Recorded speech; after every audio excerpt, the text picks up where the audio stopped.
Muy buenas noches. Muchas gracias por su asistencia a esta tercera webconferencia del curso Finanzas Corporativas de la Maestría en Gestión Financiera.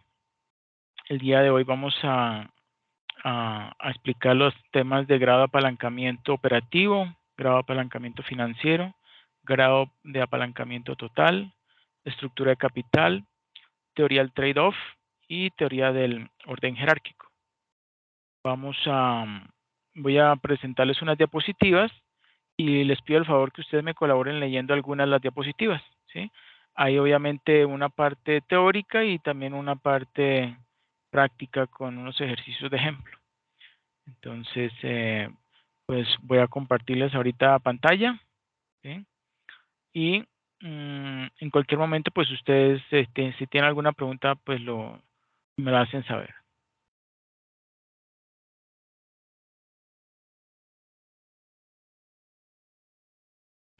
Okay. Yo cierro esto.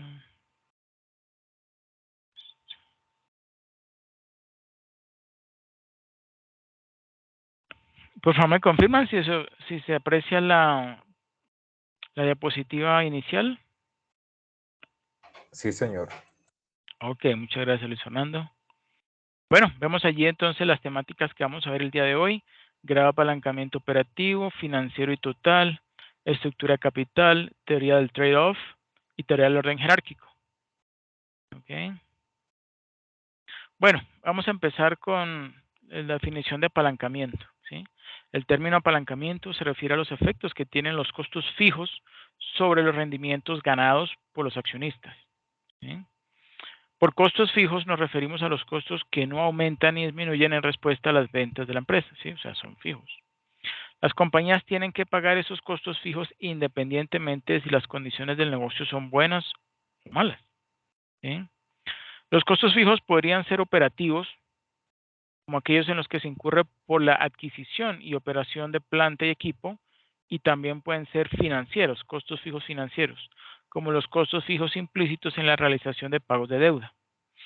Decimos que una empresa con costos fijos elevados tiene un mayor apalancamiento. En general, el apalancamiento magnifica tanto los rendimientos como los riesgos. Una compañía con más apalancamiento podría generar en promedio rendimientos más elevados que otra con menos apalancamiento. Sin embargo, los rendimientos de la primera, ¿sí?, también serán más volátiles. ¿Sí? Bueno, muchos riesgos de los negocios escapan del control de los administradores, pero no los que están relacionados con el apalancamiento. Los administradores tienen la capacidad de incrementar o disminuir el apalancamiento mediante la adopción de estrategias que dependan más de los costos fijos o variables.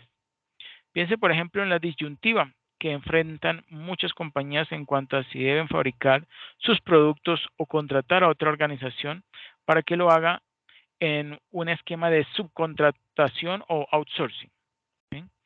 En el primer caso, la empresa tendría que invertir grandes sumas de dinero en la instalación de fábricas en distintos lugares del país o del mundo. Estas fábricas generarían costos, sin importar que estén operando o no. Así que la empresa que lleva a cabo su propia manufactura, pues tenderá a tener un apalancamiento más alto. En contraste, si la empresa subcontratara la producción, ¿sí?, estaría en capacidad de reducir rápidamente sus costos cuando la demanda se reduzca, pues todo lo que tendría que hacer es suspender los pedidos, ¿cierto? Por lo tanto, en general, tendría un menor apalancamiento que la compañía que fabrica, ¿sí?, sus propios bienes. ¿Hasta ahí todo claro?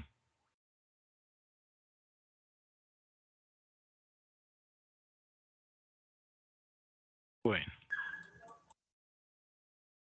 Bueno, ahora veamos apalancamiento operativo y financiero.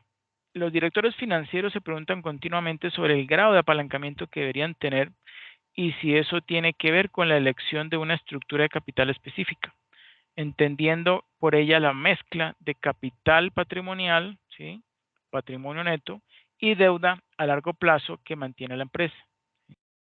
Entre más deuda emite una compañía, ¿sí?, mayores son los costos en que incurre por pagarla.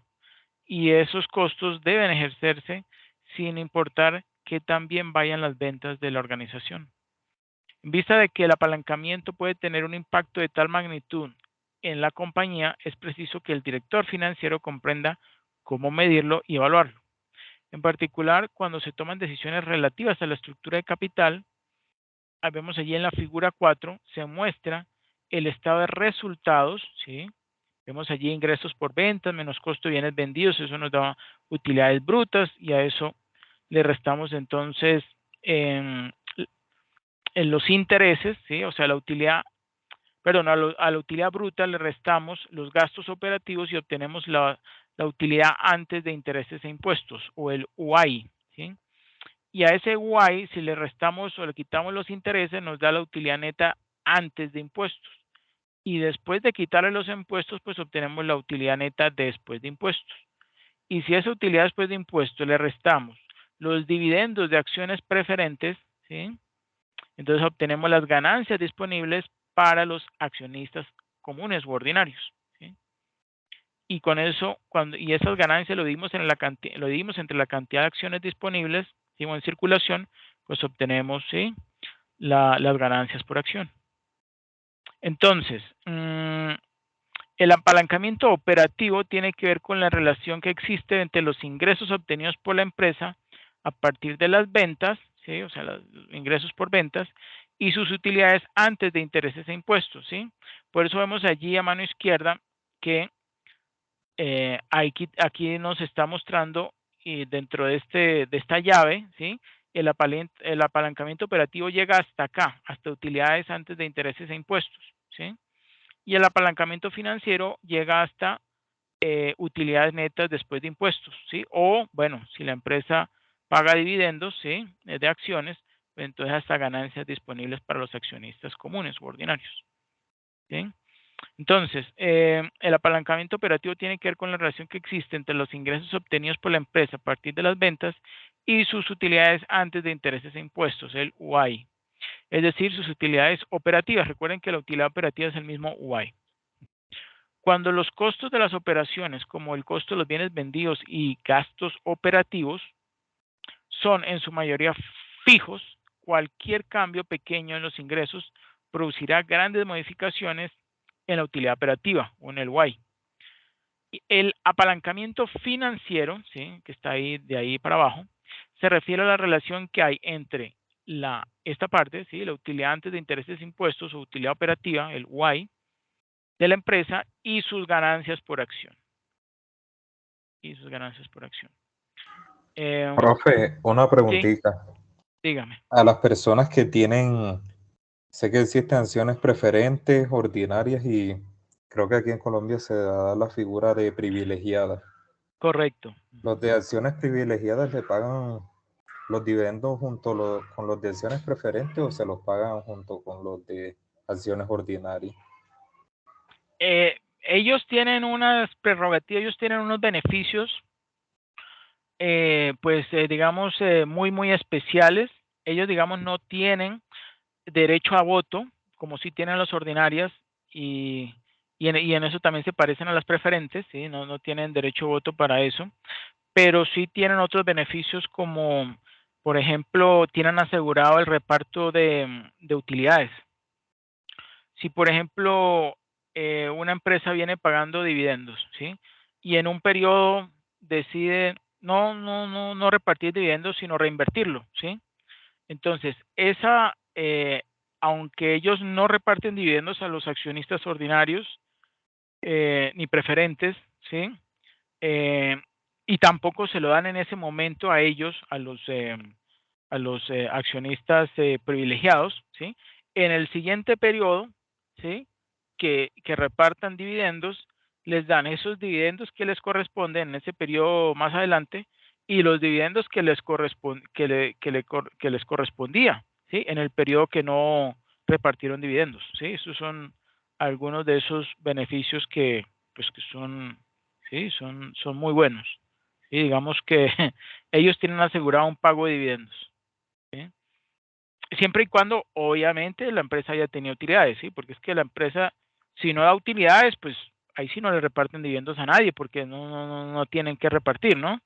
Ahora, si tuvieron utilidades, pero en lugar de repartirlas, decidieron reinvertirlas, bueno, ahí sí, ¿sí? Ahí sí no reparten a los accionistas ordinarios ni preferentes, pero así a los privilegiados en el siguiente periodo en que puedan repartir utilidades, dividendos. ¿Ok? Listo, profe, muchas gracias. Ok, con gusto. Bueno, en el estado de resultados, en este que tenemos allí en la figura 4, se puede ver que las deducciones realizadas a las UAI, a las utilidades operativas, para obtener las ganancias por acción incluyen impuestos, intereses, impuestos y dividendos de acciones preferentes. ¿Ok?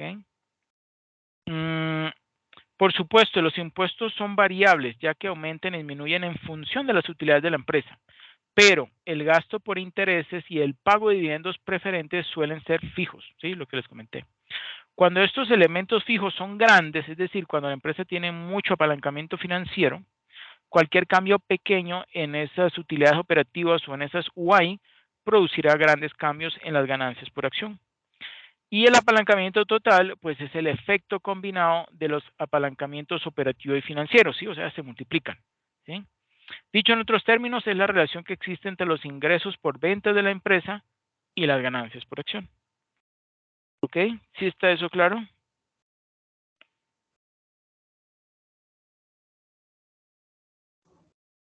Sí, señor.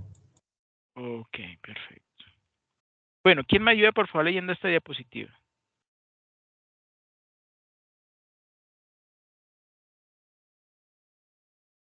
Luis Fernando. Análisis del punto de equilibrio. Las empresas emplean el análisis del punto de equilibrio conocido también como análisis de costo, volumen y utilidad para determinar el nivel de las operaciones necesarias para cubrir todos los costos y evaluar la rentabilidad asociada con varios niveles de ventas. El punto de equilibrio operativo de la compañía es el nivel de ventas necesario para cubrir todos los costos operativos. En ese punto, las utilidades antes de intereses e impuestos, Y, son iguales a cero. El primer paso para determinar el punto de equilibrio operativo consiste en dividir el costo de los bienes vendidos y los gastos operativos en costos fijos y variables.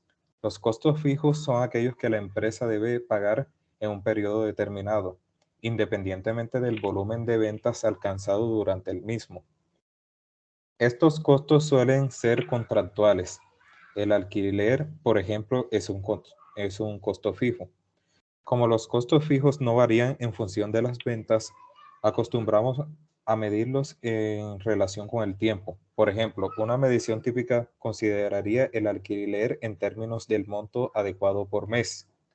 Por su parte, los costos variables varían como consecuencia directa del volumen de ventas.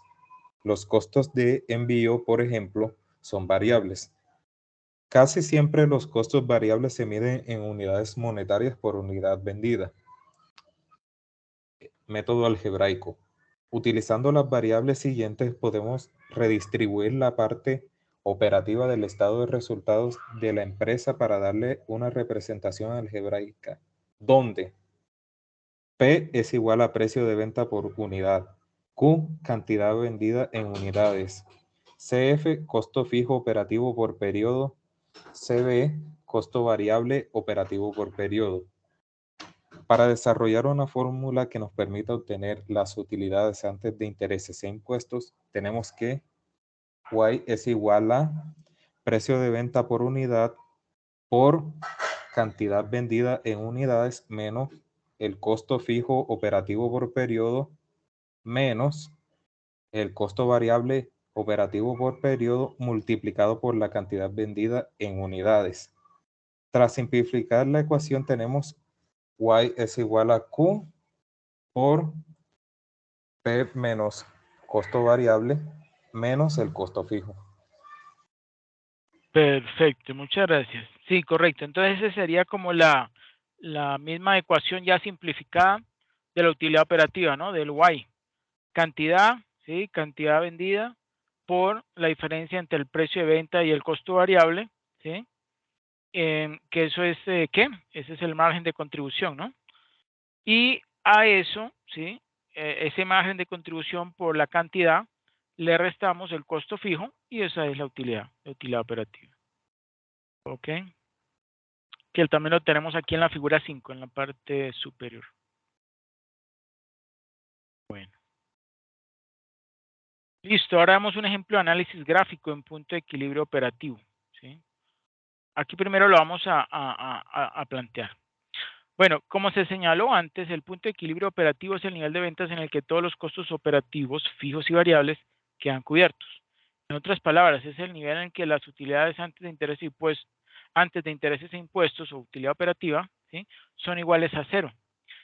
Estableciendo esa utilidad operativa y igual a cero y resolviendo la ecuación 3.2, ¿sí?, esa que vimos, ¿sí?, esa simplificada que vimos acá, ¿está? Tenemos, simplificando o despejando, mejor dicho, la Q, ¿sí?, la cantidad de unidades vendidas.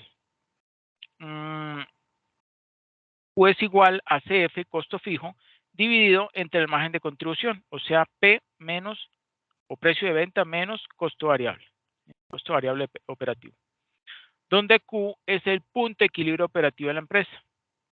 Ejemplo, imagine que Cheryl Posters, esta es la empresa esa que vende cereales en Estados Unidos, que fabrica cereales, ¿sí?, una pequeña empresa minorista dedicada a la venta de carteles. No, perdón, me equivoqué con otro. Qué pena, esta es una pequeña empresa minorista dedicada a la venta de carteles, tiene costos fijos operativos de $2,500, ¿sí? Su precio de venta, ¿sí?, de sus productos es de $10 por cartel y su costo variable operativo es de $5 por cartel. Aplicando esa ecuación 3.3, ¿sí?, o sea, sustituyendo los valores dentro de esa ecuación, ¿sí?, se obtiene que Q es igual a 500 unidades, ¿sí? Entonces, con la venta de 500 unidades, las utilidades operativas de la empresa deben ser iguales a cero, ¿sí?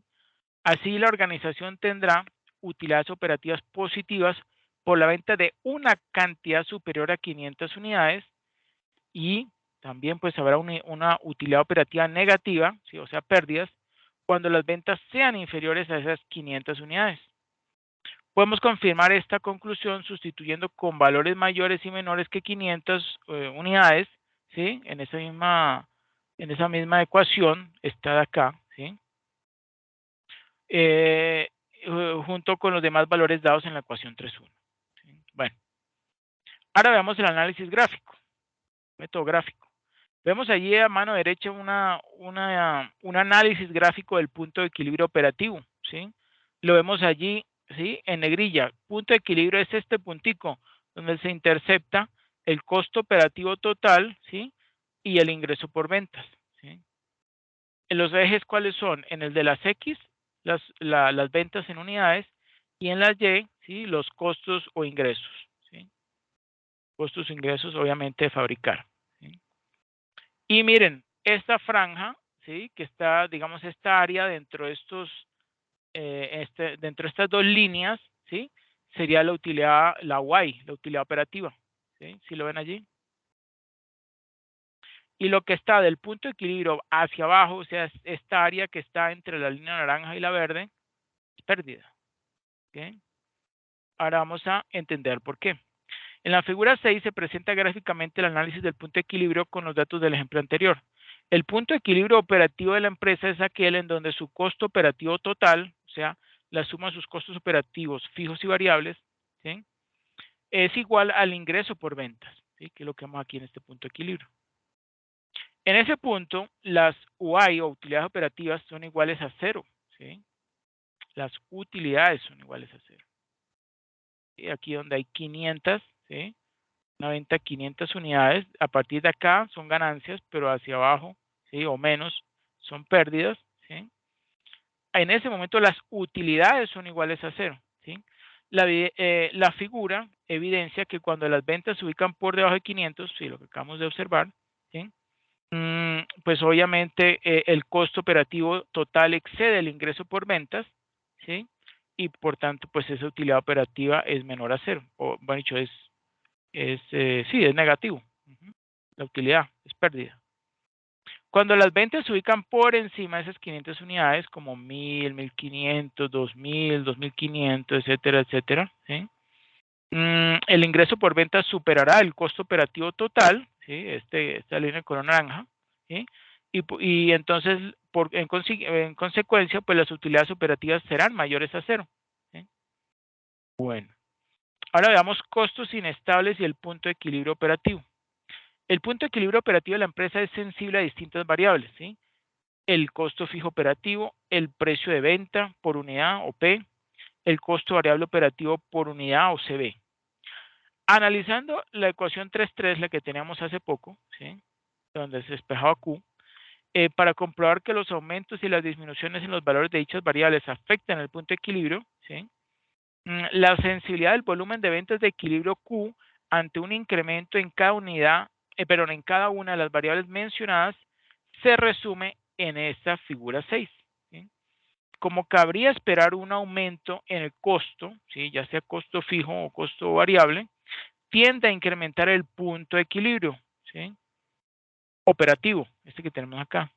Mientras que un aumento en el precio de venta, ¿sí? El precio de venta, por unidad, pues lo disminuye. Disminuye ese punto de equilibrio. ¿Ok? Sería más por acá abajito.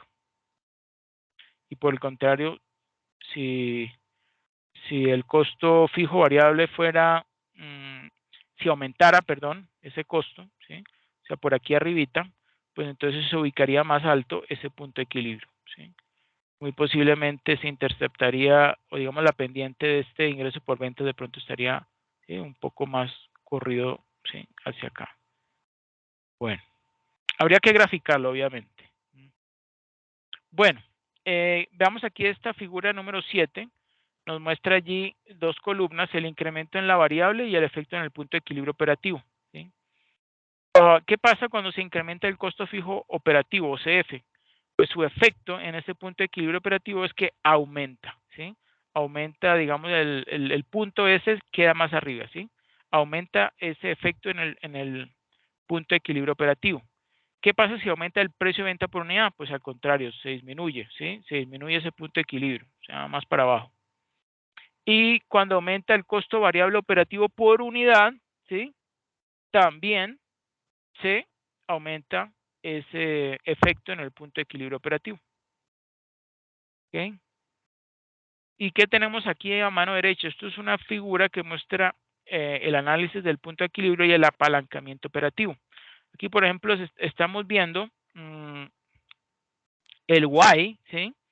Y mire, tiene ahí, esto está mostrando exactamente esos dos punticos, digamos, este segmento, ¿sí? Este segmento, ¿sí?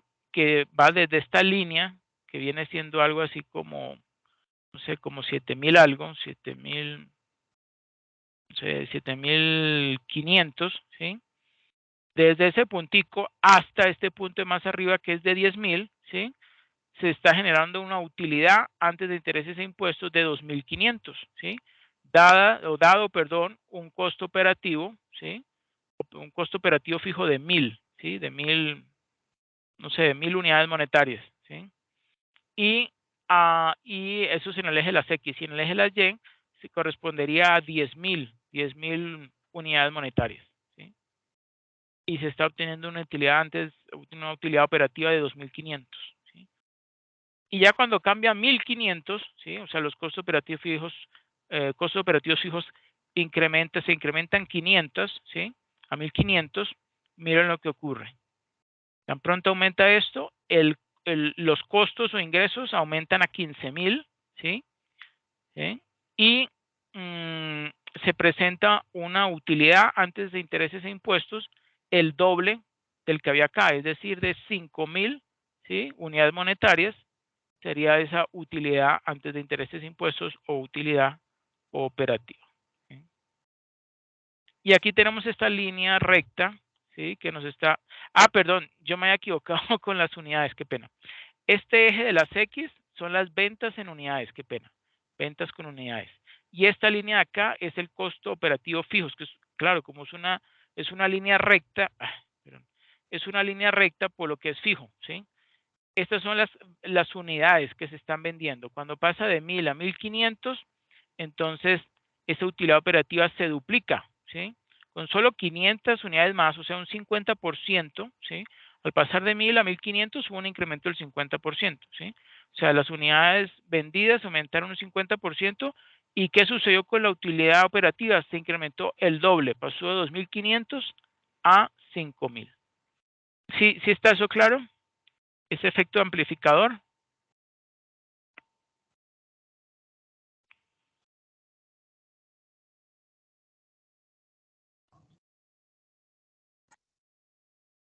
¿Sí está claro?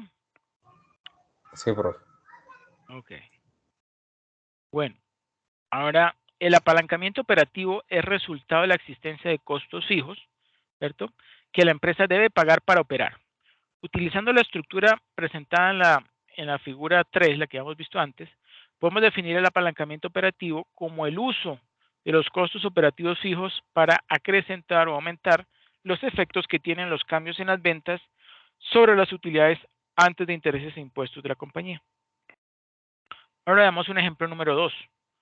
Utilizando esos datos de Cheryl Posters, donde el precio de venta por cartel era de de 10 dólares por unidad, el costo variable operativo, ¿sí? O el CB es igual a 5 dólares por unidad.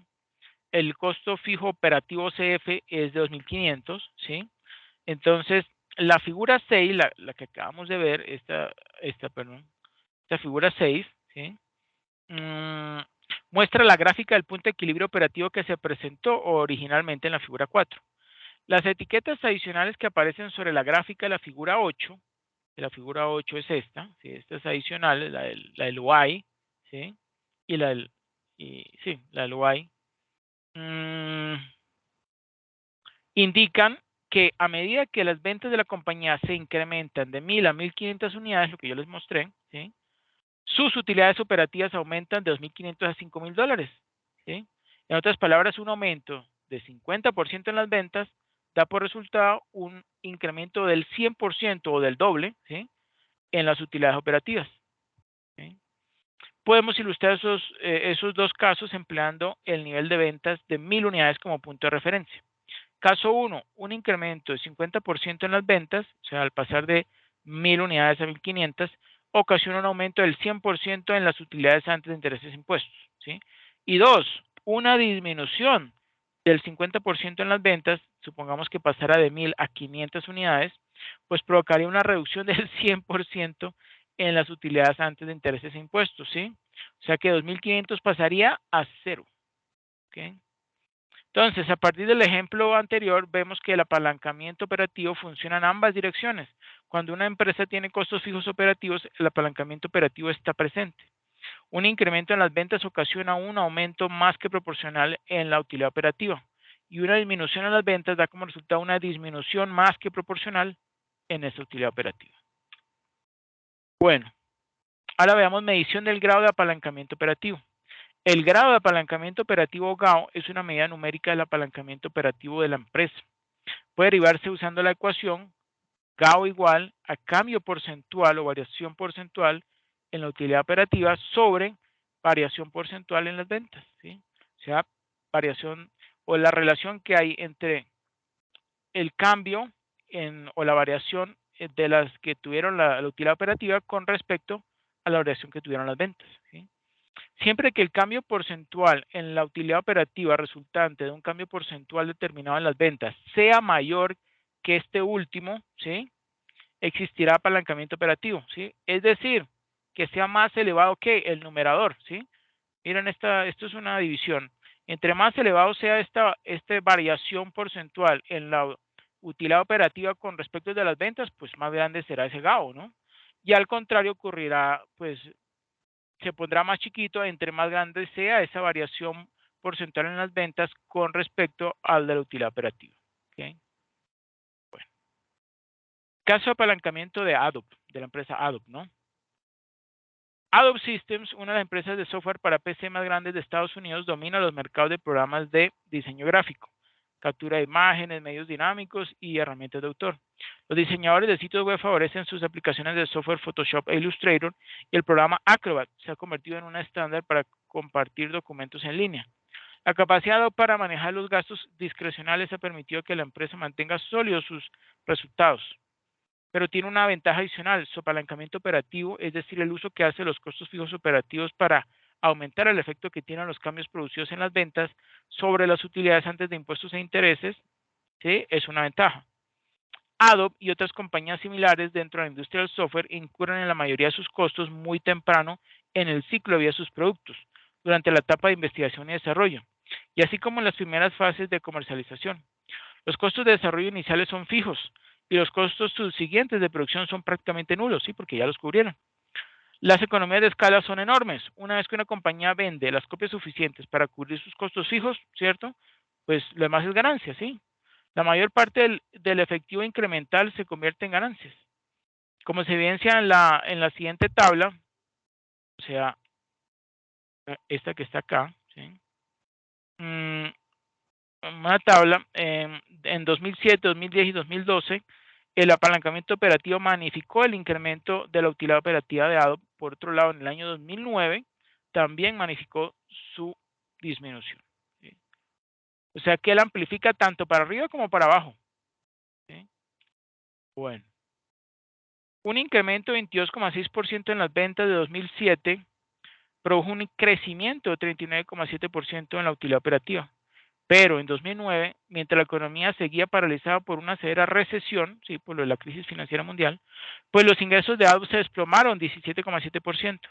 El efecto del apalancamiento operativo fue que las utilidades operativas se redujeron aún más rápido, alcanzando una caída de 35,5%. Costos fijos y apalancamiento operativo, ¿sí? Esto es otro subtítulo. Esperen, lo, lo separo porque me quedo unido. Eso ahí.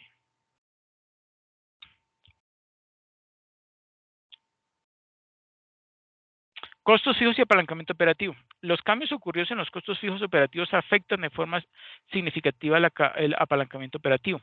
A veces las empresas pueden alterar la mezcla de costos fijos y variables en sus operaciones.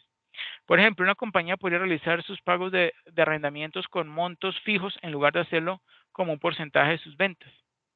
También podría retribuir a sus representantes de ventas con un salario fijo y un bono, en lugar de hacerlo a través de comisiones porcentuales sobre las ventas.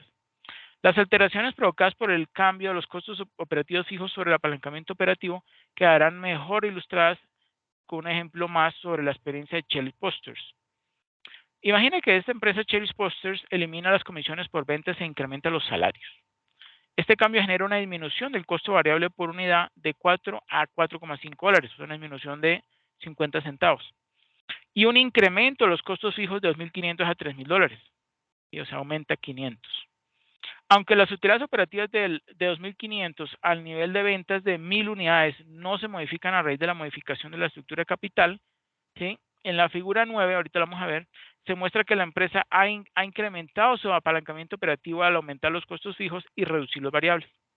Con la sustitución de los valores apropiados en la ecuación 3.5, ¿sí? El grado de apalancamiento, esta que tenemos acá, ¿no? Esta es la 3.5. Esperen que no la coloqué. La 3.5.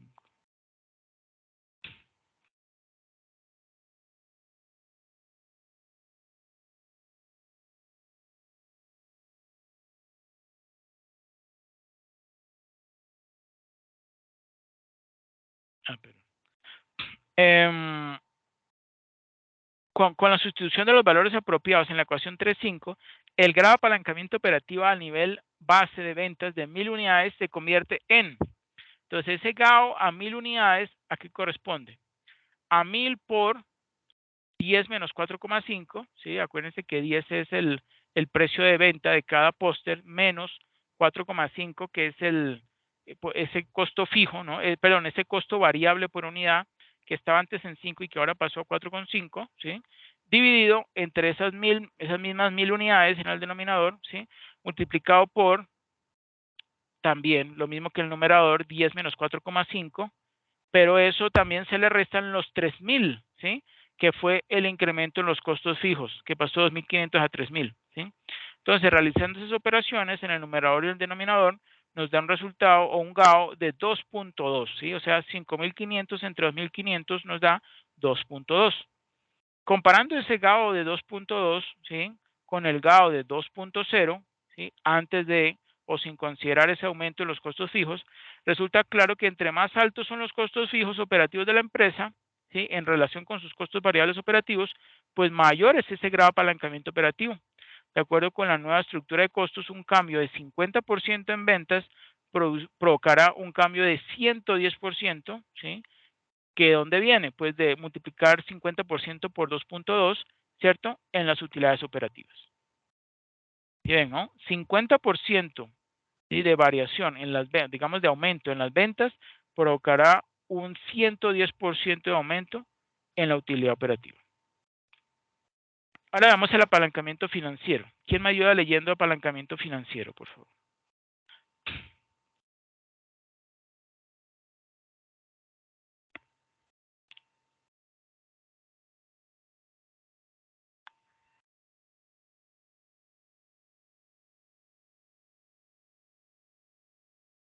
Diego, por ejemplo.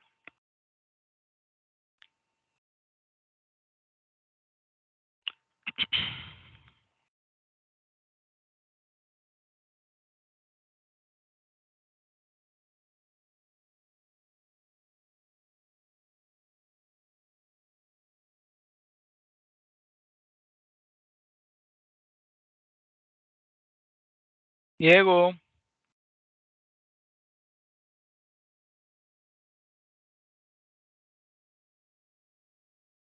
Diego. Creo que Diego está en horario todavía en trabajo, bro. Yo le ayudo. Bueno, ok, gracias. Bueno, seguimos con apalancamiento financiero. Sí, El apalancamiento financiero es el resultado de la presencia de los costos fijos financieros que debe pagar la empresa. Podemos definir el apalancamiento financiero como el uso de los costos fijos financieros para aumentar los efectos que tienen los cambios en las utilidades antes de impuestos e intereses sobre las ganancias por acción de la empresa. Los dos costos fijos financieros más comunes son: uno, los intereses sobre la deuda, y dos, los dividendos de las acciones preferentes. Estos gastos deben ejercerse independientemente de las Y disponibles para pagarlos. Ejemplo 4. Chen Foods, una pequeña empresa dedicada a la comercialización de comida asiática, espera producir una Y por $10,000 en el año en curso. La compañía tiene un bono con valor de $20,000 y tasa de interés cupón anual del 10%. Además, tiene una circulación de 600 acciones preferentes que pagan $4 de dividendos por unidad. La tasa anual sobre el bono es de $2,000, 0.10 por 20,000.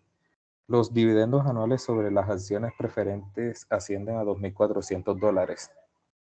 $4 por acción multiplicado por 600 acciones. En la figura 10 se presentan las ganancias por acción GPA correspondientes a los niveles de Y de 6,000, 10,000 y $14,000. Suponiendo que la empresa está sujeta a una tasa impositiva del 40%, la figura 10 ilustra dos situaciones. Caso 1, un incremento de 40% en las Y de 10,000 a 14,000 provoca un aumento del 100% en las ganancias por acción de $2.40 a $4.80. Caso 2, una disminución de 40% en las Y de 10,000 a 6,000 ocasiona una reducción de 100% en las ganancias por acción de 2.40 a 0. correcto. Muchas gracias, Luis Fernando. Sí, está claro eso, ¿no? Mire esta figura, esta es la figura 10, ¿no? Mire el caso 1, ¿sí? De 10,000, que es la base, digamos esto central es la base, de 10,000 pasa a 14,000. ¿Y qué pasa con las ganancias por acción? Se duplican, ¿no? Pasa de 2,4 a 4,8. Y por el contrario, estando en 10,000, y hay una reducción de 40%, o sea, esa utilidad operativa pasa de 10.000 a 6.000, ¿qué pasa con las ganancias por acción? Se reducen a cero, ¿sí? Pasan de 2,4 a cero, cero ganancias por acción. Entonces tiene un poder bastante amplificador, ¿cierto? Bueno, o sea, 100%, ¿no? Mejor dicho, pasar de 2,4 a cero es porque es una reducción del 100%, ¿sí? Y por el contrario, si estaba en la base dando 2,4 y pasó a 4,8, pues se duplicó, ¿sí? Hubo un incremento del 100%, ¿sí? Entonces podemos comparar esos porcentajes. 40% incremento en utilidad operativa provoca un 100% incremento en las ganancias por acción. Y una disminución del 40% en la utilidad operativa provoca una disminución del 100% en las ganancias por acción. Así es más fácil entenderlo, ¿sí? Bueno, ahora el efecto del apalancamiento financiero es tal que un incremento en la utilidad operativa de la empresa ocasiona un aumento más que proporcional en sus ganancias por acción. Por otra parte, una disminución de la utilidad operativa de la compañía provoca una reducción más que proporcional a las ganancias por acción. Medición del grado de apalancamiento financiero o GAF. El grado de apalancamiento financiero GAF es una medida numérica del apalancamiento financiero de la empresa. Su cálculo es muy similar al grado de apalancamiento operativo, ¿sí? ¿Por qué? Porque aquí lo que vamos es a relacionar la variación o el cambio en las ganancias por acción respecto a la variación en la utilidad operativa, ¿sí? Entonces, siempre que el cambio porcentual en las ganancias por acción ocasionado por ejemplo, un cambio porcentual determinado en la utilidad operativa sea mayor que el cambio porcentual en esa ganancia por acción, pues existirá apalancamiento financiero, ¿sí? O en otras palabras, cuando esta variación, ¿sí? En el numerador, o sea, en las ganancias por acción, sea mayor a la variación en la utilidad operativa, habrá un grado de apalancamiento financiero, ¿sí? O existirá apalancamiento financiero. Como dice allí, en otras palabras, siempre que el GAF es mayor que 1, hay apalancamiento financiero, sí, obvio. El numerador, sí, es superior a la utilidad operativa. Una fórmula más directa para calcular el grado de apalancamiento financiero a un nivel base de utilidad operativa se presenta en la ecuación 3.7, en esta que está acá. Las variables son I de impuestos, dividendos preferentes, que es DP, ¿sí?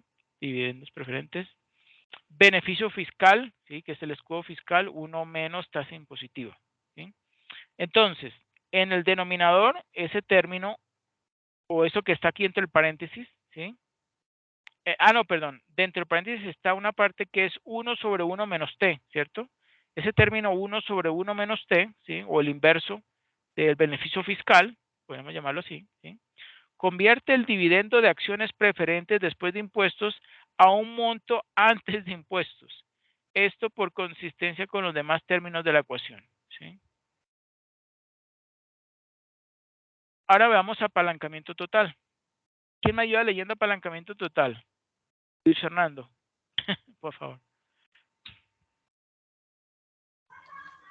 Apalancamiento total. También podemos evaluar, ¿sí me están escuchando ahí? Sí, señor. Listo. También podemos evaluar el efecto combinado de los apalancamientos operativos y financiamiento sobre el riesgo de la empresa, para lo cual utilizamos un marco similar al empleado para desarrollar los conceptos individuales de apalancamiento. Este efecto combinado o apalancamiento total puede definirse como el uso de los costos fijos, tanto operativos como financieros, para acrecentar los efectos que tienen los cambios en las ventas sobre las ganancias por acción de la empresa. Por consiguiente, el apalancamiento total puede interpretarse como el impacto total de los costos fijos en la estructura operativa y financiera de la organización. Ejemplo 3. CableSync, una empresa fabricante de cables para computadora, espera tener ventas de 20.000 unidades a $5 por unidad para el próximo año. Por otro lado, debe cumplir las obligaciones siguientes: costos variables operativos de $2 por unidad, costos fijos operativos de $10.000, perdón, intereses de $20.000 y dividendos de acciones preferentes de $12.000. La empresa está sujeta a una tasa impositiva de 40% y tiene 5.000 acciones comunes en circulación. En la figura 7 se presentan los niveles de ganancias por acción asociados a las ventas esperadas de 20.000 y 30.000 unidades. La tabla 13.7 muestra que a consecuencia de un incremento de 50% en las ventas de 20.000 a 30.000 unidades, la empresa experimentaría un aumento de 300% en las ganancias por acción, de $1.20 a $4.80. Aunque no se muestra en la figura 7, una disminución del 50% en las ventas ocasionaría, por el contrario, una reducción del 300% en las ganancias por acción. La naturaleza lineal de la relación del apalancamiento tiene que ver con el hecho que los cambios de igual magnitud y en direcciones opuestas en las ventas dan como resultado cambios de igual magnitud en la dirección correspondiente en las ganancias por acción. Para este momento debería ser evidente que siempre que una empresa tenga costos fijos, operativos o financieros en su estructura, existirá apalancamiento total. Medición del grado de apalancamiento total, GAT. El grado de apalancamiento total, GAT, es una medida numérica del apalancamiento total de una empresa. Se calcula de manera similar a los apalancamientos financieros y operativos. Un método para medir el GAT es el siguiente. Grado de apalancamiento financiero es igual a cambio porcentual en las ganancias en el GAP sobre cambio porcentual en ventas. Correcto, o sea, variación porcentual en gap, o sea, el grado de apalancamiento, no, espere, gap es, espérame un momento, no, es ergao, es ergao.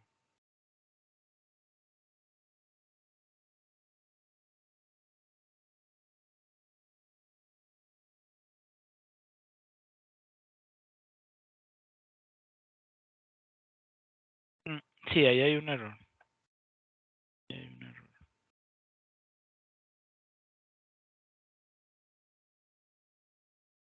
Es, ya.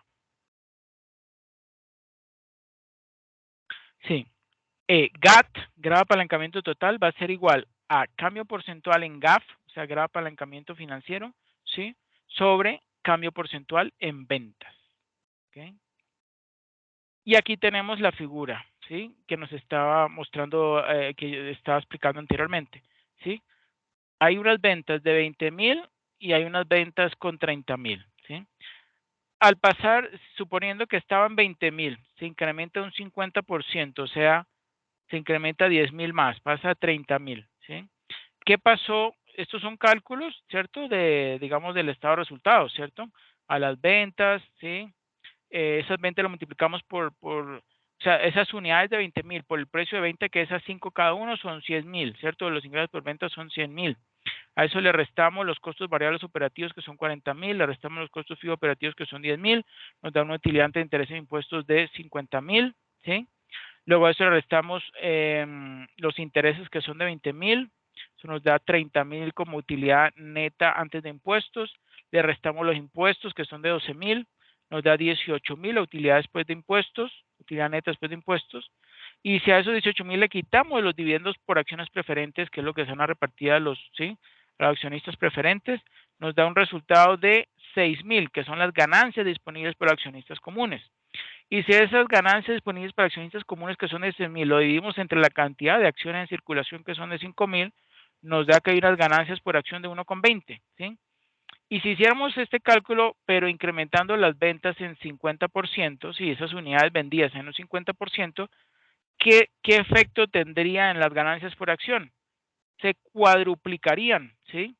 O sea, habría un incremento del 300%. Al pasar de 1,20 a 4,80, hay un incremento del 300%, ¿sí? O viendo de la otra forma, se cuadruplicarían, ¿cierto? Bueno. ¿Y cómo podríamos hacer el cálculo del grado de apalancamiento total? Nada, primero calculamos el GAO, ¿sí? Vimos que era la variación en porcentual en la utilidad antes de intereses e impuestos, o utilidad operativa, que en este caso es este 60%, ¿sí? esa variación fue positiva del 60%, y la variación en las ventas fue del 50%, que es el que tenemos aquí en el numerador.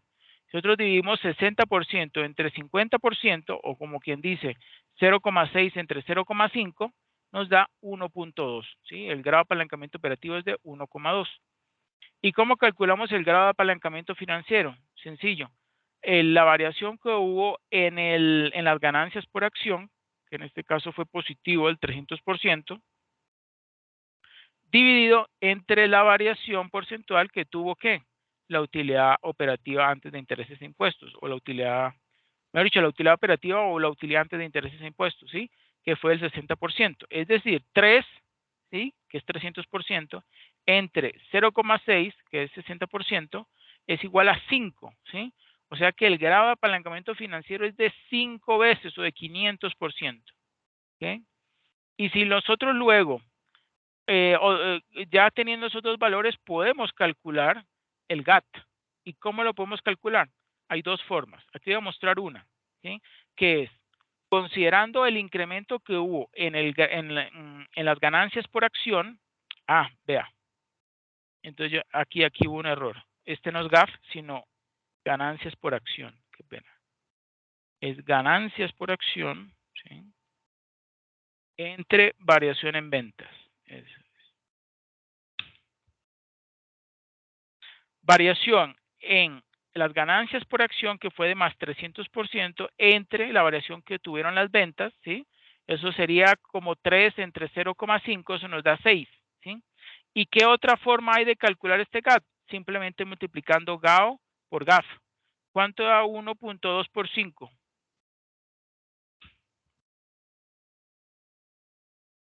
6, ¿cierto?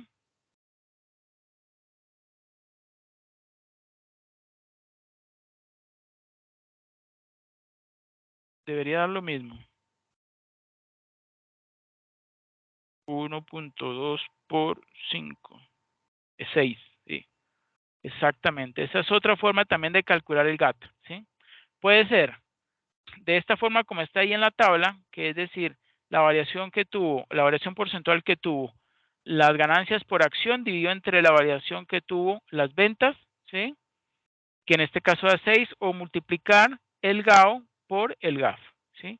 En este caso 1.2 por 5, ¿sí? Nos da 6. ¿Sí está eso claro? Sí, señor. Ok, perfecto. Entonces, siempre que el cambio porcentual en las ganancias por acción resultante de un cambio porcentual determinado en ventas sea mayor que el cambio porcentual en las ventas, existirá un apalancamiento total. En otras palabras, siempre que el GAT sea mayor que 1, existirá apalancamiento total, obviamente. Relación entre los apalancamientos operativo, financiero y total. El apalancamiento total refleja el impacto combinado que tienen los apalancamientos operativo y financiero sobre la empresa. Si los apalancamientos operativos y financieros son altos, pues provocarán que el apalancamiento total también sea alto. Lo opuesto también es cierto. La relación entre los apalancamientos operativo y financiero es multiplicativa, más que aditiva, es multiplicativa. Pues sí, lo que yo dije. Si yo multiplico el GAO por el GAF, ¿sí? Me da el GAT. Es multiplicativo ese efecto. La relación entre el grado de apalancamiento total GAT y los grados de apalancamiento operativo GAO y financiero GAF está dado por lo que ya dije. GAT igual a GAO por GAF. Bueno, ahora viene estructura de capital. ¿Quién me ayuda leyendo estructura de capital?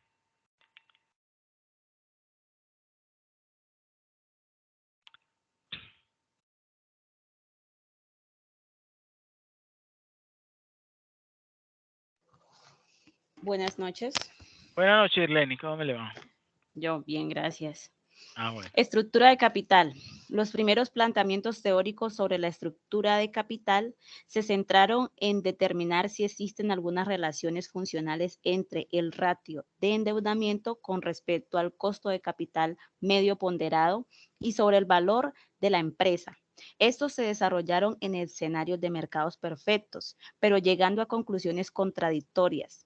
No obstante, la tesis de Franco y Mentor Miller del año 1958 sirvió de referencia para posteriores investigaciones que reflejaron las restricciones de sus hipótesis, dando cabida a alguna imperfección o situación real del mercado. Existe un consenso de que el valor de las empresas puede variar a través del endeudamiento por efecto fiscal y otras imperfecciones del mercado, como los costos de dificultades financieras, los costos de agencia y la asimetría de información. En muchos casos, determinándose una estructura de capital óptima que compensa los costos con los beneficios, teoría del trade-off. Perfecto, sí, eso es, teoría del trade-off. Bueno, ¿y qué más? Evolución histórica sobre la estructura de capital. Glenn. Se identifican dos grandes escenarios: mercados perfectos y mercados imperfectos.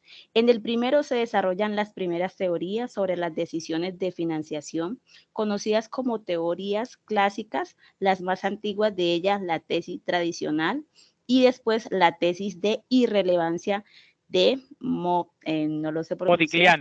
Modigliani. Ok. Ambas con posturas contrarias al efecto del endeudamiento sobre el costo, sobre el costo de capital y valor de la empresa. Posteriormente, Miller, Modigliani. al introducir a su modelo inicial los impuestos de sociedades, dieron marcha atrás a sus preliminares conclusiones. Sugieren que, dado que su ventaja fiscal por deuda se puede aprovechar totalmente. Lo ideal sería endeudarse al máximo. No obstante, otros estudios mostraban que ese beneficio solo era parcial, debido a que las empresas tienen opción a otros ahorros fiscales diferentes a la deuda, y también por cierto efecto clientela que producen las imperfecciones del mercado. Perfecto, muchas gracias, Girleni. Entonces, continuando, desde el contexto de mercados imperfectos, surgen otras tres teorías, que son la teoría de la irrelevancia de Miller, la teoría del trade-off y la teoría de la jerarquía de preferencias, que pretenden involucrar algunas deficiencias del mercado, tales como los impuestos de las personas físicas, ¿sí?, los costos de dificultades financieras, los costos de agencia y la información asimétrica. ¿Sí saben qué es la información asimétrica?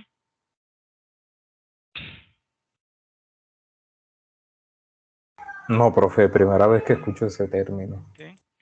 Bueno, la información asimétrica es sencillo. Es simplemente esa asimetría que hay en cuanto a la disponibilidad de la información. Hay unos que sí cuentan con esa información, ¿sí?, o con una información más amplia, más detallada, y hay otros que por el contrario disponen de la información básica que sí, que se publica, por ejemplo, no sé, en las bolsas de valores, en los estudios, etcétera, etcétera, y hay otros que poseen información más detallada, incluso antes de publicarla, ¿sí? Algo así como información confidencial, podríamos decir, ¿sí? Información asimétrica. Unos tienen más información más detallada que los demás, ¿sí? Bueno, la primera deficiencia fue tratada por Miller, ¿sí? Por eso es la teoría de relevancia de Miller, quien llegó a la conclusión que la ventaja fiscal por deuda, ¿sí?, ventaja fiscal por deuda, se anula y por lo tanto volvió a retomar la tesis de la irrelevancia de la estructura de capital sobre el valor de la empresa, ¿sí? Es decir, el primer planteamiento de Modigliani y Miller, ¿sí?, había sido refutado, ¿sí?, porque se pensaba que efectivamente sí era relevante o sí se podían conseguir o sí tenía un impacto sobre las utilidades el endeudarse, ¿sí? Digamos, el financiarse con una mayor proporción de deuda que con capital, ¿sí? O ustedes saben que Modigliani y Miller decían que eso daba lo mismo, que eso daba lo mismo financiarse con capital o con deuda, que de todos modos a la larga era el mismo capital, ¿sí? Que si necesitaba más recursos, entonces podía vender parte de las acciones que tenía y hacía un poco de supuestos en un mundo que no se pagaban impuestos, en un mundo perfecto, no habían costos de transacción, ¿sí? mejor dicho, ese tipo de supuestos que se hacen en todos los modelos, pues digamos, otros autores la habían visto como, sí, como que no era posible que se diera, que era que algo utópico. Sin embargo, Miller en el 77 pues afirma, sí, obviamente con unos estudios bien profundos, sí, de que, de que esa ventaja fiscal por deuda, sí, se anula o que no aplica, ¿sí? Esa ventaja digamos, ese beneficio fiscal que se podía conseguir al endeudarse en mayor proporción que financiándose con recursos propios, ¿sí? Eso se anula y por lo tanto vuelve a retomar la tesis de la irrelevancia de la estructura de capital sobre el valor de la empresa que él junto con Modigliani ya habían planteado unas décadas atrás, pues ya 1958, si no estoy mal. ¿Sí? Bueno, la segunda anomalía es considerada por algunos investigadores como de valor insignificante, reafirmando una plena ventaja fiscal por deuda, mientras que para otros es valiosa y reduce este beneficio tributario hasta el punto de manifestarse que o de afirmarse más bien, que la estructura financiera óptima es aquella donde los costos por dificultades financieras se igualan a los beneficios fiscales por endeudarse. Este último planteamiento se puede explicar con la teoría del trade-off. Ahorita la vamos a ver. La tercera imperfección, o sea, las dificultades financieras, ¿sí? Se basa en la teoría de la agencia y surge debido a los conflictos por la propiedad y el control entre accionistas y administradores que se pueden reconocer más fácilmente en empresas sin deuda y entre accionistas y prestamistas cuando la empresa utiliza deuda para la financiación de sus proyectos, ¿sí? O sea, al endeudarse, si una empresa tiene un elevado monto de financiamiento con deuda, pues entonces va a poder evitarse, ¿sí? Digamos, esos efectos nocivos de esos costos de agencia, ¿sí? Se reducen, ¿sí? Habrá un nivel de deuda donde los costos de estos conflictos sean mínimos, ¿sí? Bueno, no se desaparecen, pero sí son mínimos. Es decir, una estructura óptima de deuda que está soportada por la tesis de la estructura del trade-off, ¿sí? Y la teoría económica de la información es el soporte de la cuarta imperfección, ¿sí? Esta ha sido explicada desde dos perspectivas. La primera, a partir de la ya mencionada teoría del trade-off, al considerarse que la aversión al riesgo del, del directivo, como las señales que produce en el mercado, la forma de financiación de la empresa, son dos fenómenos que influyen en las decisiones del directivo y ante la tentación de apropiarse al máximo de los beneficios fiscales que le proporciona un mayor endeudamiento, pues solo acogería un nivel moderado de este. ¿Sí? Ahí lo que está explicando es lo de los costos de agencias que se reducen, ¿no? La segunda es por la teoría de la jerarquía de preferencias, que en contraposición a la teoría del trade-off considera que no existe una estructura de capital óptima y que la empresa opta primero por financiarse con recursos que menos problemas tenga por la asimetría de información entre directivos y el mercado. Se va siguiendo un escalafón jerárquico de preferencias cuando las fuentes más apetecidas se agotan. Más recientemente se pueden ver dos nuevas aportaciones que siguen los planteamientos de equilibrio costo-beneficio de la teoría del trade-off. Aquí ya empieza el trade-off. Por un lado, las interacciones del mercado de producto-consumo, que utilizando como plataforma el desarrollo de la teoría de la organización industrial, muestra cómo la estrategia de competencia por el mercado de productos reales y las propias características de los productos-consumo están fuertemente correlacionados con la estructura de deuda de la empresa.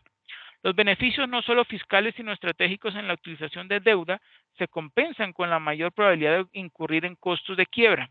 Por otro lado, se ha notado la gran influencia de la deuda de las empresas objeto de ofertas de adquisiciones en el éxito o fracaso de estas. La estructura de capital óptima se logra cuando las ganancias de la administración o de los accionistas de la empresa atacada se compensan con los costos por la pérdida de control en las disputas que se presentan en el mercado por la toma de control, habiéndose analizado principalmente la distribución de la propiedad y del flujo de tesorería de estas empresas pretendidas, el nivel de deuda va a incidir sobre el éxito o fracaso de la oferta de adquisición. ¿sí? Por eso es que cuando se va a hacer una compra hostil de una empresa, o mejor dicho, cuando una empresa está a la venta, la empresa, ¿sí? Como he dicho, el que va a valorar esa empresa tiene que determinar muy cuidadosamente cuál es su nivel de endeudamiento, ¿sí? Porque resulta que si va a comprar una empresa y resulta que esa empresa que va a comprar está grandemente endeudada, pues significa que esa empresa que él va a pagarle a uno, supuestamente a los dueños de la empresa, realmente le pertenece es a los bancos que le prestaron plata. ¿Sí, sí está claro? Eso entonces hay que mirarlo con mucho detenimiento.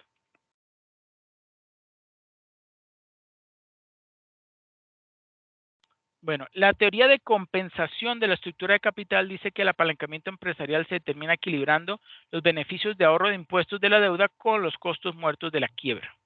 La teoría se desarrolló a principios de la década del 70 y a pesar de varios desafíos importantes, sigue siendo la teoría dominante de la estructura de capital empresarial, ¿sí?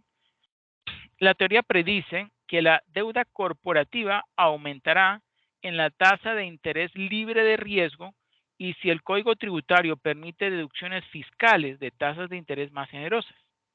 El precio de equilibrio de la deuda está disminuyendo en los beneficios fiscales y aumentando en la tasa de interés libre de riesgo. ¿Qué es la tasa libre de riesgo? Por ejemplo, es muy utilizado, ¿sí? Utilizar el rendimiento generado por los bonos, ¿sí? Americanos a 10 años o o a un plazo más amplio, ¿sí? No sé, a 20 o 30 años. Los modelos de compensación dinámica se pueden dividir en dos categorías. Primero, modelos que construyen la estructura de capital en un marco de opciones reales, ¿sí? Con inversiones exógenas y modelos con inversión endógena. ¿Qué es eso de un marco de opciones reales? ¿Ustedes saben de qué se trata eso? Las opciones reales. ¿Cuántos de ustedes han escuchado de eso?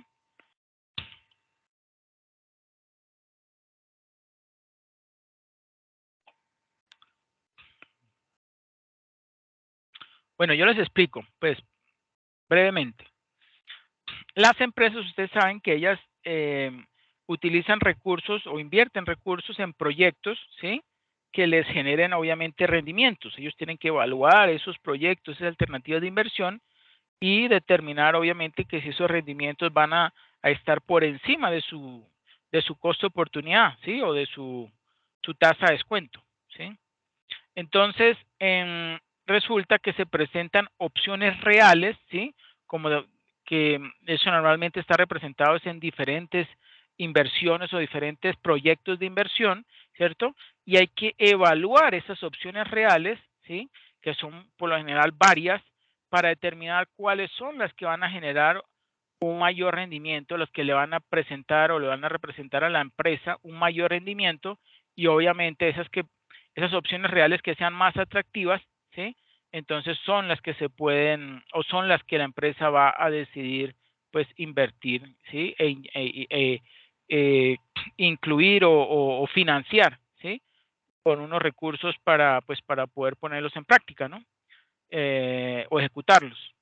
Entonces a eso es que se refieren estas opciones reales, ¿sí? Porque son, como su nombre lo dice, son proyectos reales que están iniciándose o que se van a iniciar y que la empresa puede tener la opción de invertir o no en ellos, ¿sí? Bueno, estos modelos son relativamente flexibles, en general pueden coincidir con una variedad de decisiones de la empresa y características de los datos que incluyen los índices de apalancamiento típicos de empresas reales y momentos de datos relacionados. Básicamente la literatura ha resuelto desafíos empíricos a la teoría basados en el rompecabezas de bajo apalancamiento, el rompecabezas de apalancamiento de ganancias y la velocidad del ajuste de objetivos. Como se predijo, las tasas de interés y las condiciones del mercado son importantes para el apalancamiento, es decir, influyen mucho sobre ese apalancamiento. Existe alguna evidencia de la tasa impositiva prevista y los efectos del código de quiebras, pero sigue siendo un desafío establecer vínculos causales estrechos. En general, la teoría proporciona una base razonable sobre la cual construir una comprensión de esa estructura de capital. Y por último, la teoría del trade-off sugiere que las compañías deben manejar niveles de endeudamiento moderados para no sufrir dificultades financieras derivadas del atractivo que puede generar endeudarse para financiarse por las ventajas impositivas que trae, lo que a largo plazo podría materializarse en riesgo financiero y en una pérdida de valor de mercado de la empresa. Bien, eso es lo malo, el trade-off. Ahora veamos un poco más, ¿sí? Más profundo la teoría de costos de agencia. ¿Quién me ayuda leyendo un poco sobre esta teoría de costos de agencia?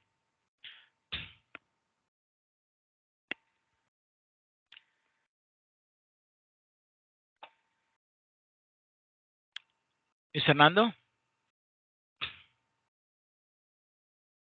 Teoría de costos de agencia. Esta teoría propuesta por Jensen y Meklin en 1976 analiza los conflictos que se pueden generar en las organizaciones entre sus diferentes grupos de interés, los cuales se conocen como costos de agencia. Los conflictos se dan entre el principal dueño de la empresa y el agente directivos gerentes, debido a que cada uno busca maximizar su beneficio. El agente en cuanto al control sobre la empresa y el principal en cuanto al incremento del valor de esta. Ross, 1977. La teoría plantea el uso de la deuda como una herramienta que tienen los accionistas para controlar las decisiones de la administración, dado un nivel de apalancamiento que logra un mayor control sobre las estrategias de la gente, lo que lleva a reducir los costos de agencia y maximiza el valor de la empresa, obteniendo una estructura de capital óptima. Zambrano y Acuña, 2011. Perfecto, muchas gracias Luis Fernando. Sí, entonces ahí vemos cómo se reducen esos costos de agencia si la empresa se financia en una gran proporción con deuda, ¿sí? Esto sería pues uno de los beneficios, ¿no? Pero ¿cuál sería uno de los perjuicios de estar demasiado endeudado? Pues obviamente que pierde, ¿sí? Pierde control o podría perder control y asumiría un mayor riesgo, puesto que si se llegase a aumentar a más allá del 50%, ¿cierto?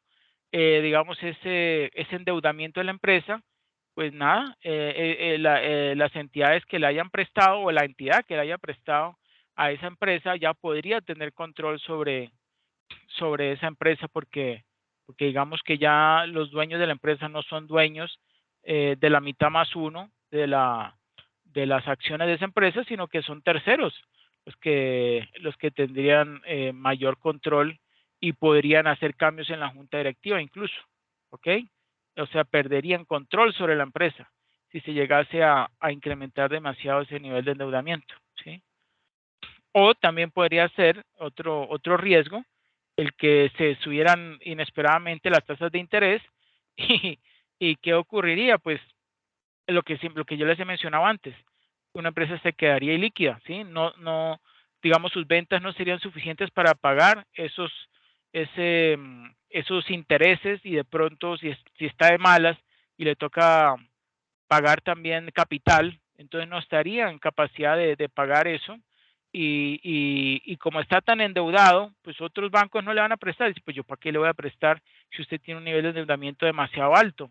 Estos recursos que yo le voy a prestar es posible que usted no me los devuelva porque entre en quiebra. ¿Mm? Ese es el gran problema de estar sobreendeudado. ¿Ok? Ahora teoría del orden jerárquico o Pecking Order Theory. ¿Quién me ayuda leyéndolo? Irleni.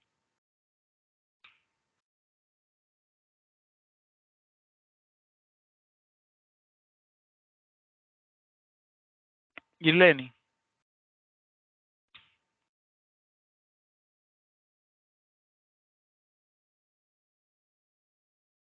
O Diego. ¿Ya Diego volvió?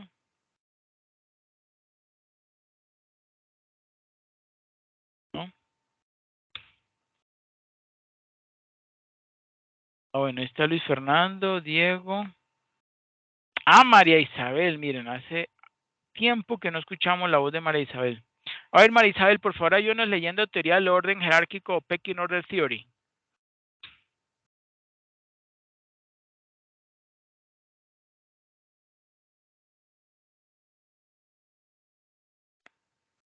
María.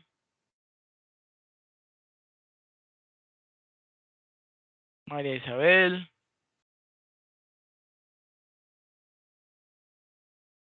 ¿Qué pasó? ¿Por qué están los demás callados? Solo Luis Fernando habla.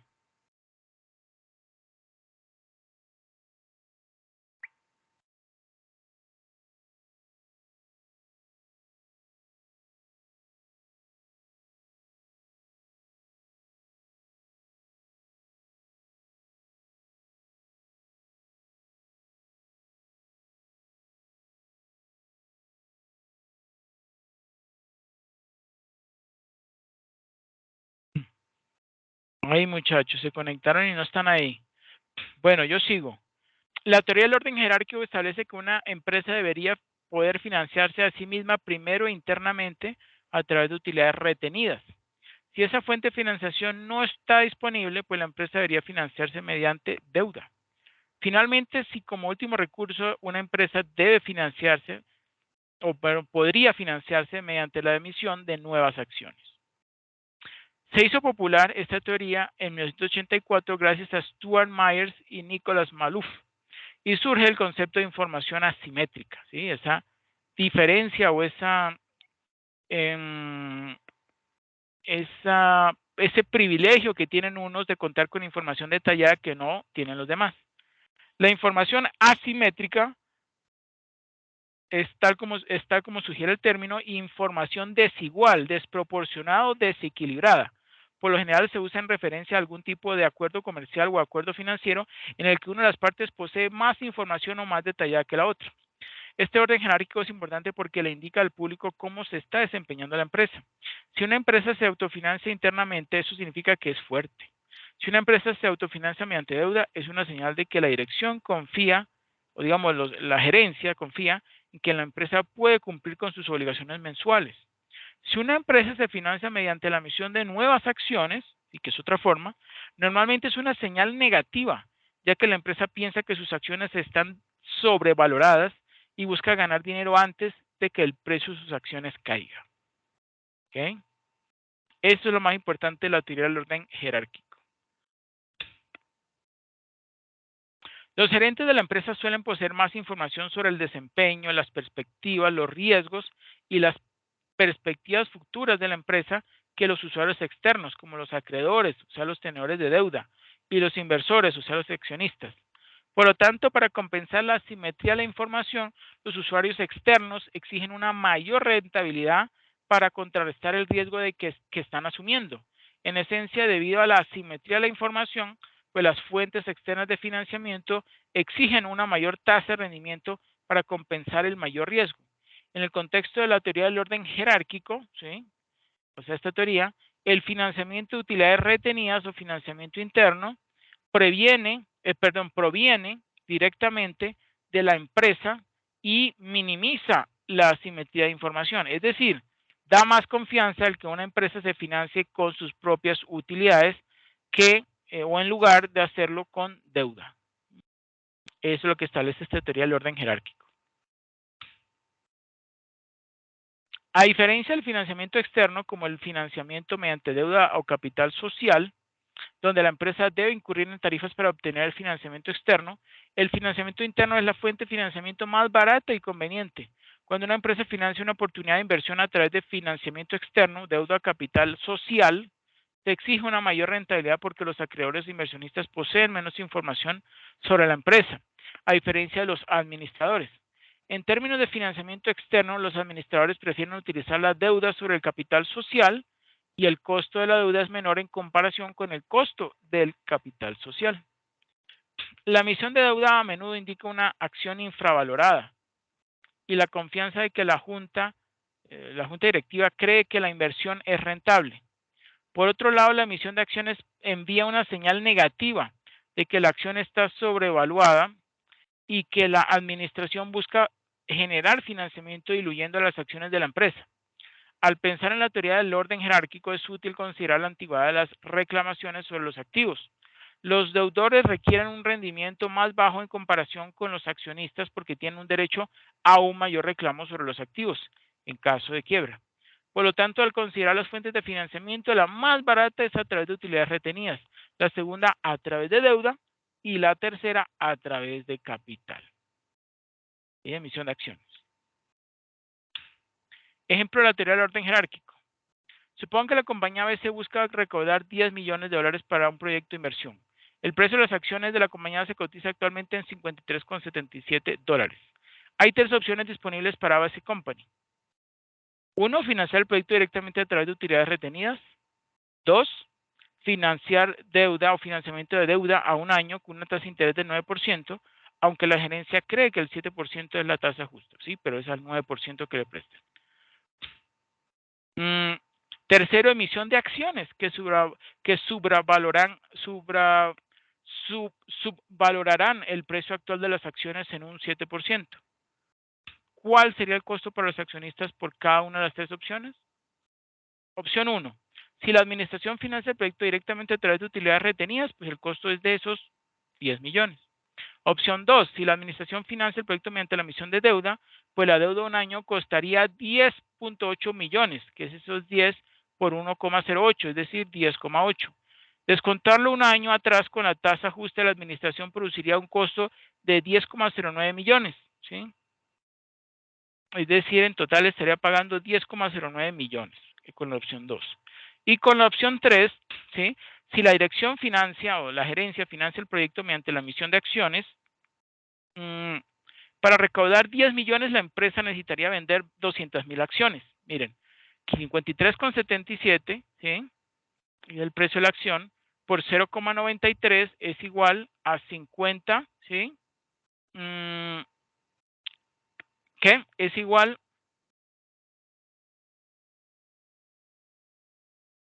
a, bueno, esos 10 millones dividido entre 200,000 acciones, ¿sí?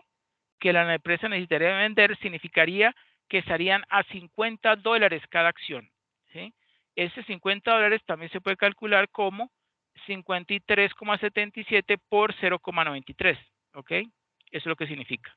El valor real de las acciones sería de 10,75 millones. ¿Por qué sería de 10,75 millones?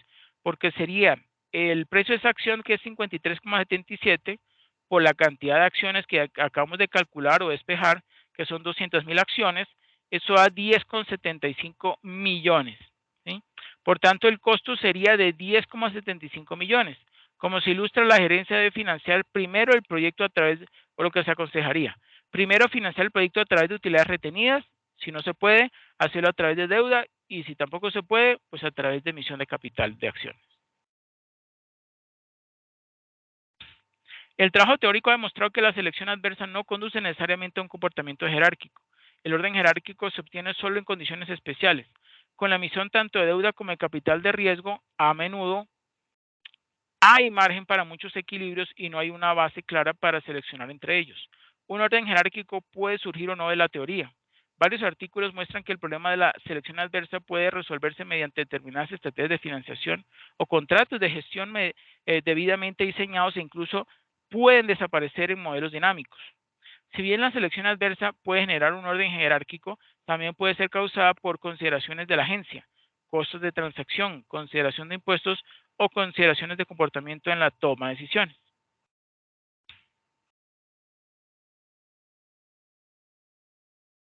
Ahora veamos el último, teorías basadas en mercados de capitales perfectos.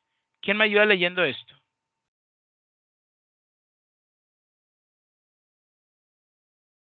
Yo, profe. Ok, Luis Fernando. Teorías basadas en mercados de capitales perfectos. Por último, se presenta una nueva teoría de estructura de capital, el diseño de títulos valores, que tiene como objetivo resolver algunos problemas específicos en la elaboración de contratos financieros, tales como los problemas de agencia, de información asimétrica, de control corporativo o de interacciones producto-consumo. Tiene como soporte doctrinal todos los aportes conceptuales que estructuran la teoría de los contratos financieros. Teorías basadas en mercados de capitales perfectos.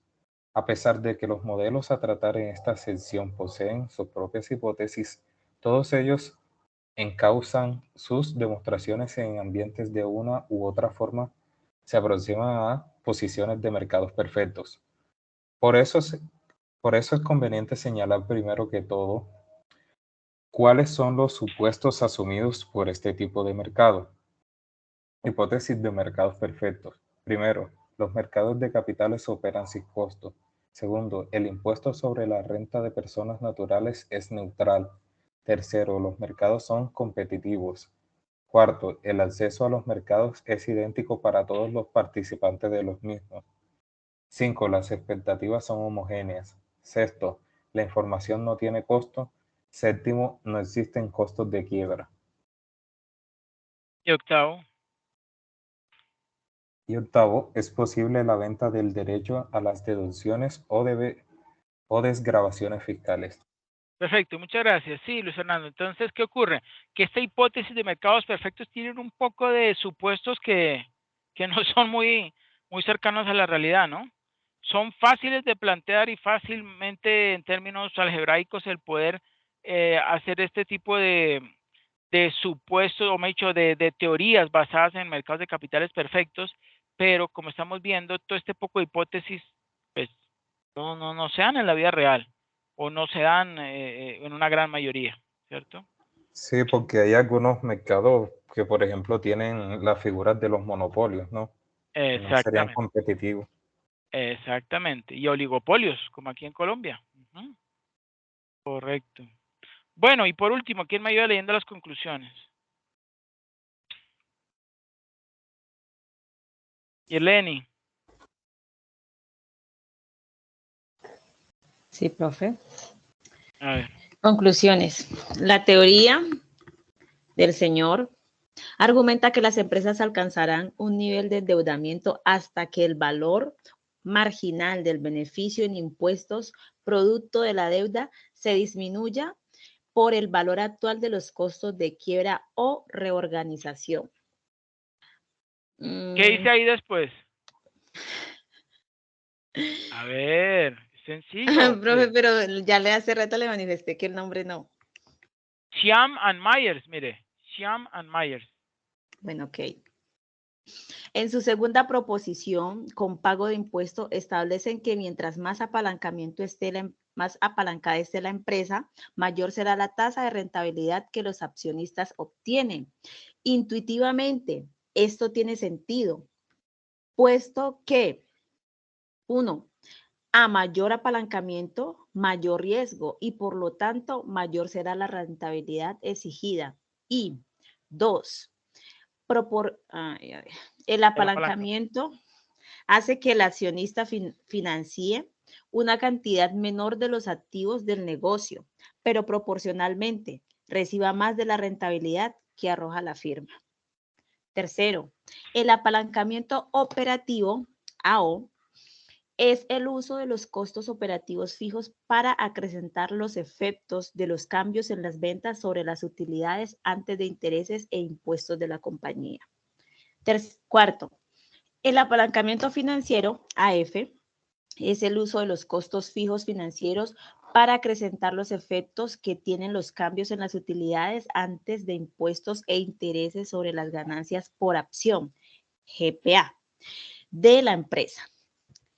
Quinto, el apalancamiento total es el uso de los costos fijos, tanto operativos como financieros, para acrecentar los efectos de los cambios en las ventas sobre las ganancias por acción de la empresa. Perfecto, eso sería todo. Muchas gracias. Bueno, entonces ya vimos ahí la teoría. Ya algunos de ustedes, Teresa Girleni, pues ya hizo el análisis, ¿cierto? De ese grado de apalancamiento operativo, grado de apalancamiento financiero y grado de apalancamiento total, ¿sí? En la plantilla. Aquellos el grupo que falta, hay un grupo que está desarrollando también ese punto. Ya hicieron los cálculos algebraicos, ¿sí? En la plantilla, pero eso hay que interpretarlo, porque eso ahí se ve bonito. Incluso no hubo que hacer mucho, mucho cálculo porque la plantilla lo hizo la gran mayoría, ¿cierto? Ahora lo que viene es que ustedes lo interpreten, así como lo hizo Girleni, que interpreten esos resultados para agregarle valor. Y pues nada, ustedes por favor vayan publicando dentro del foro sus avances en el desarrollo de la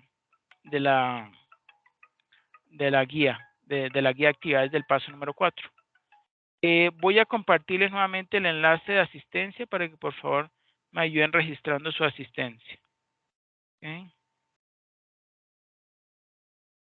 A ver, se han registrado Luis Fernando y María Isabel. Faltan Kirleni y Diego Fernando. Nuevamente voy a compartir ahí el enlace.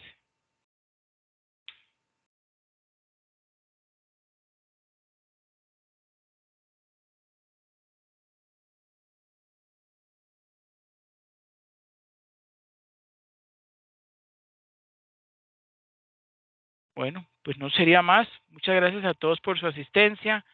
Que pasen una feliz noche o un feliz fin de semana. Acuérdense que quedan 10 días a partir de hoy para finalizar este paso número 4. Vayan adelantando y nos vemos el próximo jueves.